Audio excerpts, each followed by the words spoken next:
become an elusive object of desire. To understand how to become desired by the people we want, we first need to understand human nature. By nature, we humans are not satisfied with our circumstances. By some perverse force within us, the moment we possess something or get what we want, our minds begin to drift towards something new and different. To imagine we can have better. The more distant and unattainable this new object, the greater is our desire to have it. We can call this the grass is always greener syndrome. We look at other people who seem to have it better than us. We may be in a perfectly satisfying relationship, but our minds wander toward a new person, someone who doesn't have the very real flaws of our partner. So we think this syndrome can be explained by human evolution. As a result, our mind operates by contrasts. We are able to formulate concepts about something by becoming aware of its opposite. This makes us think about and then desire exactly what we do not have. Knowing how to work on people's natural desires is a timeless art that we depend on for all forms of persuasion. Strategies for stimulating desire. The key to making this law work for you is to objectify yourself and what you produce. Let me explain. You imagine people should love and respect you for who you are, but for them you are just a person among others, and as a person, you inspire either curiosity and excitement or indifference and even hostility. You have the power to alter their perceptions and create objects of desire. The three main strategies for creating such objects are: 1. Know how and when to withdraw. You have a presence that people see and interpret. If people can read you easily and figure you out, then they will unconsciously begin to have a degree of disrespect. Over time, they will lose interest. Your presence must have a touch of coldness to it, as if you feel like you could do without others.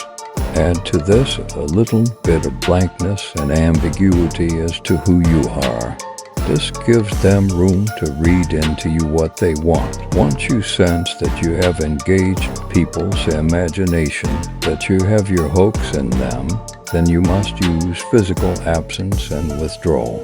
A day or week goes without your presence, and you create a feeling of emptiness inside them, a touch of pain. You occupy increasing amounts of their mental space in these absences.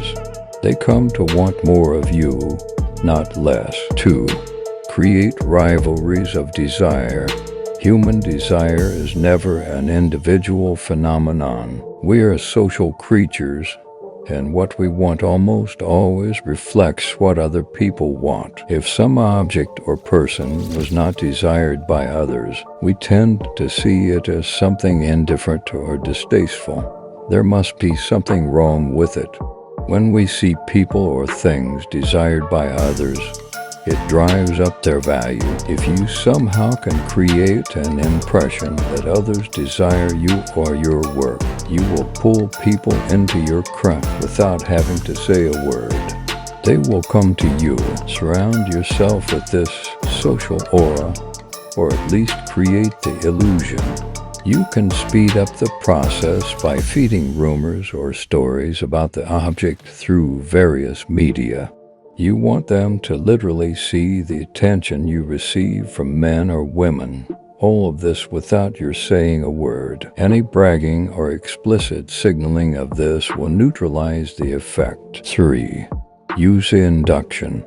You want to associate yourself with something ever so slightly illicit, unconventional, or politically advanced.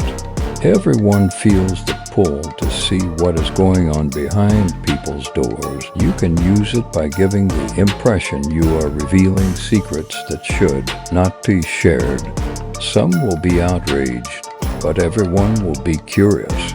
In any event, what you offer should be new, unfamiliar, and exotic. or at least present it as such. Finally, dangle in front of people the prospect of grasping the unattainable or the impossible. People will grasp greedily at such things because they are considered so impossible. Remember, you are preying upon the human need for fantasies and the pleasures of chasing after them. In this sense, your efforts must be continually renewed.